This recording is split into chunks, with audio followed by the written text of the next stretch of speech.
आज हम सभी 9th क्लास का 4th चैप्टर भारत में खाद्य सुरक्षा के बारे में पढ़ेंगे। भारत में खाद्य सुरक्षा क्या है? सभी लोगों के लिए सदैव भोजन की उपलब्धता, पहुंच और उसे प्राप्त करने का सामर्थ्य। सामर्थ्य माने उसके पास कैसे प्राप्त हो सकता है। खाद्य सुरक्षा क्या है? खाद्य का उपलब्धता की दृष्टि से भारत सुरक्षित है, किंतु खाद्य सुरक्षा का तात्पर्य केवल भोजन की उपलब्धता ही नहीं बल्कि सभी लोगों के लिए सदैव भोजन की उपलब्धता, पहुंच और उसे प्राप्त करने के सामर्थ्य से है। खाद्य सुरक्षा का आयाम क्या है?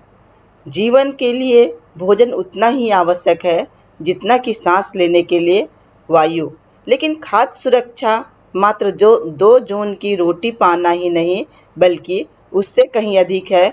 खाद्य सुरक्षा के निम्नलिखित आयाम है। पहला, खाद्य सुरक्षा का तात्पर्य देश में खाद्य उत्पादन, खाद्य आयात और सरकारी अनाज भंडारों में संचित पिछले वर्षों के स्टॉक से है। ख नंबर, पहुंच का अर्थ है खाद्य प्रत्येक व्यक्ति को मिलता रहे। ग, सामर्थ्य का अर्थ है कि लोगों के पास अपनी भोजन आवश्यकताओं को पूरा करने के लिए पर्याप्त और पौष्टिक भोजन खरीदने के लिए धन उपलब्ध हो। किसी देश में खाद्य सुरक्षा केवल तभी सुनिश्चित होती है जब पहला, सभी लोगों के लिए पर्याप्त खाद्य उपलब्ध हो। दूसरा, सभी लोगों के पास स्वीकार्य गुणवत्ता के खाद्य पदार्थ खरीदने की क्षमता हो। खाद्य की उपलब्धता में कोई बाधा नहीं हो। ये 3 इनके आयाम हैं। नेक्स्ट हम लोग का है खाद्य सुरक्षा क्यों हम खाद्य सुरक्षा को सुरक्षित रखते हैं।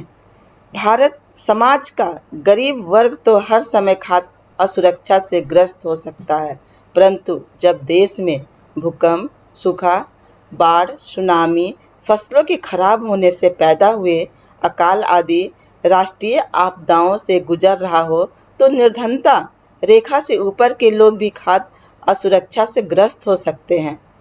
भारत में जो सबसे भयानक अकाल पड़ा था वह 1943 का बंगाल का अकाल था। इस अकाल में भारत के बंगाल प्रांत में 30 लाख लोग मारे गए थे। सन 1943 का बंगाल अकाल का पीड़ादायक तस्वीर है सामने में। अब किसी आपदा के समय खाद्य सुरक्षा कैसे प्रभावित होती है? जब हमारे देश में आपदा आ जाती है तो हमारा खाद्य सुरक्षा कैसे प्रभावित होता है, इसके बारे में हम लोग जानेंगे। किसी प्राकृतिक आपदा जैसे सूखे के कारण खाद्यान्न की कुल उपज में गिरावट आती है। इससे प्रभावित क्षेत्र में खाद्य की कमी हो जाती है। खाद्य की कमी के कारण कीमतें बढ़ जाती हैं और लोग ऊंची कीमतों पर खाद्य पदार्थ नहीं खरीद सकते। अगर यह आपदा अधिक विस्तृत क्षेत्र में आती है तो अधिक लंबे समय तक बनी रहती है तो भूखमरी की स्थिति पैदा हो सकती है। व्यापक भूखमरी से अकाल की स्थिति बन सकती है। खाद्य सुरक्षा अधिनियम कब लागू हुआ, इसके बारे में जानेंगे। सरकार ने संसद द्वारा पारित राष्ट्रीय खाद्य सुरक्षा अधिनियम 2013 दिनांक 10 सितंबर 2013 को अधिसूचित किया था, जिसका उद्देश्य एक गरिमापूर्ण जीवन जीने के लिए लोगों को वहनीय मूल्यों पर अच्छी गुणवत्ता के खाद्य की पर्याप्त मात्रा उपलब्ध कराते हुए उन्हें मानव जीवन चक्र दृष्टिकोण में खाद्य और पौष्टिक सुरक्षा प्रदान करना है। भारतीय खाद्य सुरक्षा अधिनियम। भारत में खाद्य सुरक्षा, भारत का खाद्य सुरक्षा के बारे में हम लोग पढ़ेंगे। 70 के दशक के प्रारंभ में हरित क्रांति के आने के बाद से मौसम की विपरीत दिशाओं के दौरान देश में अकाल नहीं पड़ा।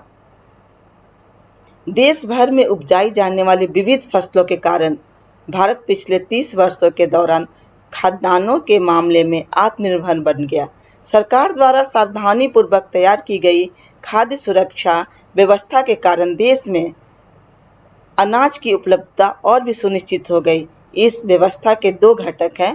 पहला है बफर स्टॉक और दूसरा हमारा सार्वजनिक वितरण प्रणाली। यहाँ पब्लिक डिस्ट्रीब्यूशन और food security system of India buffer stock है। बफर स्टॉक हम लोग अब जानेंगे क्या है। बफर स्टॉक के बारे में हम लोग देखते हैं। जैसे खाद्य पदार्थों का स्टॉक करके रखना, तो यहाँ बफर स्टॉक के बारे में जाने। भारतीय खाद्य निगम के माध्यम से सरकार द्वारा अधिप्राप्त अनाज, गेहूं और चावल का भंडार है। भारतीय खाद्य निगम अधिशेष उत्पादन वाले राज्यों में किसानों से गेहूं और चावल खरीदता है। किसानों को उनकी फसल के लिए पहले से घोषित कीमतें दी जाती है। इस मूल्य को न्यूनतम समर्थित कीमत कहा जाता है। इन फसलों के उत्पादन को प्रोत्साहन देने के उद्देश्य से बुआई के मौसम से पहले सरकार न्यूनतम समर्थित कीमत की घोषणा करती है। खरीदे हुए अनाज खाद्य भंडारों में रखे जाते हैं, बफर स्टॉक में ही। दूसरा हमारा था सार्वजनिक वितरण प्रणाली। भारतीय खाद्य निगम द्वारा अधिप्राप्त अनाज को सरकार विनियमित राशन दुकानों के माध्यम से समाज के गरीब वर्गों में वितरित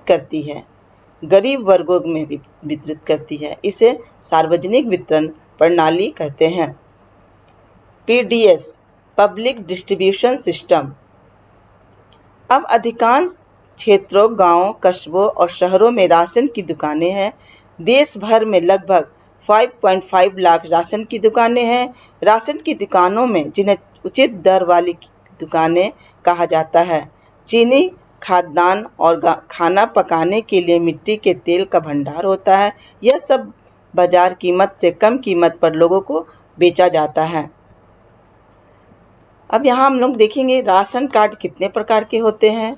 तो राशन कार्ड 3 प्रकार के होते हैं। पहला, निर्धनों में भी निर्धन लोगों के लिए अंत्योदय कार्ड।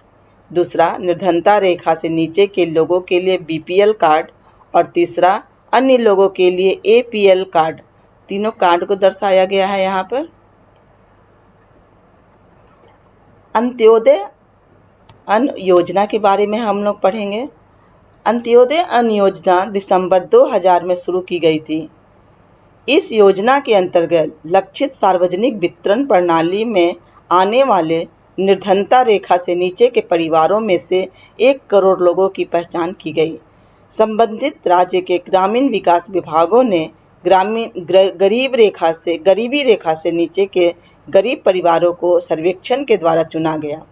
2 रुपये प्रति किलोग्राम गेहूं और 3 रुपये प्रति ग्राम की अत्यधिक आर्थिक सहायता प्राप्त दर पर प्रत्येक पात्र परिवार के 25 किलोग्राम अनाज उपलब्ध कराया गया। यह अंत्योदय अन्न योजना के अंतर्गत है। अब हम लोग इस चैप्टर के कुछ इम्पोर्टेंट बातों पर भी हम लोग ध्यान देंगे।